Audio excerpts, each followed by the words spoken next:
Hello and welcome to Alchemist Whim. I am Alchemist Jen. Welcome to today. Thanks for joining me. Here we go. Today's whim of the day is to talk about patterns. We're going to work on some more octopus action, and then I want to talk a little bit about the difference in how I do crochet patterns and at least my more freeform crochet patterns, and then like a structured knitting pattern, because I discovered this about myself, so I figured I would share it. So I have made some more progress on Les Octopus, so I will just keep working. I've got 3 tentacles done with the awesome edges, and then I will just keep going, I think, until I have most of them done, so that I can work on the eyeballs and stuffing and decide how I want to finish the octopus. So that's where I am there, so I'm just going to keep doing that. And what am I doing while I'm doing this? I'm just untangling the yarn, because that was important, but I feel like that helps me balance that out. I needed to do it anyway, but it just was probably really awkward to watch me do, so thanks for hanging in there anyway. And then the other thing I'm working on is knitting, and I have this far, so I started this last night, and it's going to be a little attached. It's going to be a little like a scarflet, so it's going to be adorable. And then it's going to have basically I've got the knit center, I'll have a purl edge on both sides, kind of nice little channel, and then just a nice little 2x2 garter on the outside. So that's my plan there. And then I'm going to have open slits that will actually be useful. I think it'll add an extra interesting design element, but then I'm thinking that it also help be able to tuck it into itself, so you can wear it on your head, you can wear it on your neck. If you make a long enough one, you could wear it as a sash, like a belt even. So that's my thought. I'm working on it. I think it looks kind of cute. I just wanted to showcase the difference between how the yarn skein looks, for instance, and then how the ball looks. Beautiful. Sorry. Pardon me, I'm so sorry. And then that part looks so pretty amazing, pretty freaking awesome. Thanks for joining me on that. Sorry I coughed, I feel bad. Hopefully it's not too bad on the video. So, knitting, and then just the difference is I have not written anything down for the crochet octopus at all, no notes. I have things in my head, like the number 48 is important, number of stitches, and that length, and then the number of stitches around. It's stuck in my head as something significant, and it actually is true, but so as I go to recount what I did, I'll just kind of count my rows and stitches. Truly, that's what I'm going to do. And then for like the knitting, I mean, I'm handwriting it, so you can kind of see all my little notes on there where I had stopped last night, where I started this morning, did a little bit more, and then where I'm going to jump back in, little notes in there. And then eventually, as soon as I've expanded what I have here, then I'll be able to do sections of repeat. So just it'll have a little less notes on there, and then the final thing will be the decreases. So it'll be much more I think a shorter overall potential pattern than the octopus, because octopus is definitely more in depth in all its nuances, and it's just interesting just to see the differences in how I handle patterns. So I thought that would be fantastic to share. So we're going to work on crocheting, because crocheting is amazing. I mean, I like knitting too, don't get me wrong. It's fun as well. And no doubt you will see more of that little scarflet as we go and build that. You'll be along in this journey if you tune in to those episodes, no doubt. So I'm going to try to crochet up in the air so I look more appealing and I can make some eye contact. I don't think it's very appealing to necessarily look at the top of my head when I'm doing a video, but you know, sometimes it happens on these just because I get so into what I'm doing, and I'm so sorry for that. My dorkiness prevails. So, crochet, crochet, crochet. Sometimes I'm going into the next stitch below it, so I'm just making sure I'm on track to go through the right side. So there is that. So I'm excited to see how this will finish out, and then be able to look at how I want to dye some yarn to have available to make some too. So that's another layer that will happen eventually. I think it's easier to have something like a scarflet that is one, maybe like just even like one skein, and then having it as something that's easy to get. My ball of yarn ran away. Than it is to offer several colors or several things when it's something that can be so modifiable that it just makes it a little bit more challenging to be able to offer a nice set and variety for that, or just to, you know, decide that I want to offer one colorway option essentially with the different nuances to it. So it's a little tougher to make that decision, I think.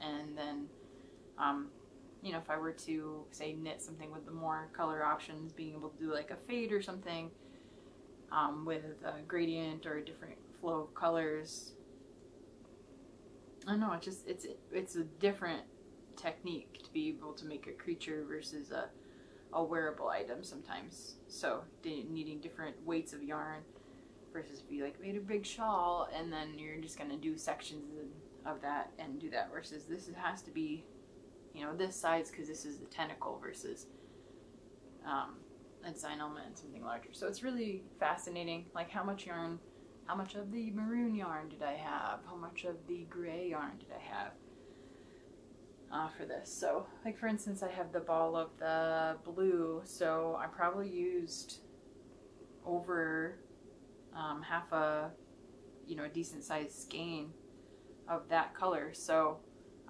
it's just kind of interesting as I'm looking at what I want to offer for patterns. So for patterns, I can speak. What I should do is weigh the ball of yarn before and then weigh it after, and then I would have an idea of the weight and then I would know approximate even yardage of what I had used. So that would be a future thing.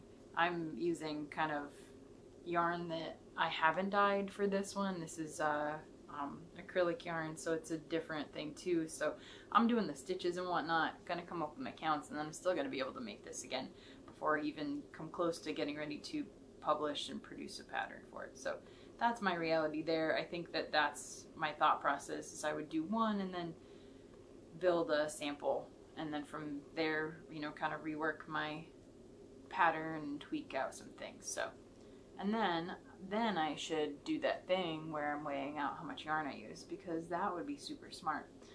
Talking through my process. Thanks for being here with me. I am rambling, and thank you. So I'm still really pleased with the colors. So I don't know if you like them.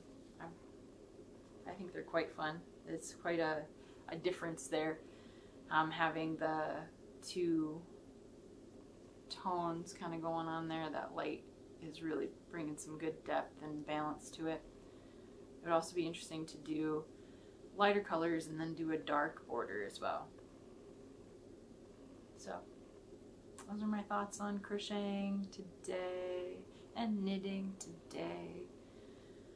And then eventually I guess I should try to knit some creatures, which I've never done, and I find it kind of scary, to be honest. And I mean, I like double pointed needles to some degree, but seeing that knitting's a little awkward, I probably would fall in love with it and go, why didn't I do this before? But right now I find it overwhelming and feels too something. So I'll get there eventually, I'm sure, because it sounds like something that I would do. And then I'm talking about it, so I'm encouraging myself to go for it. maybe doing an octopus next. It's knitted instead. I don't know.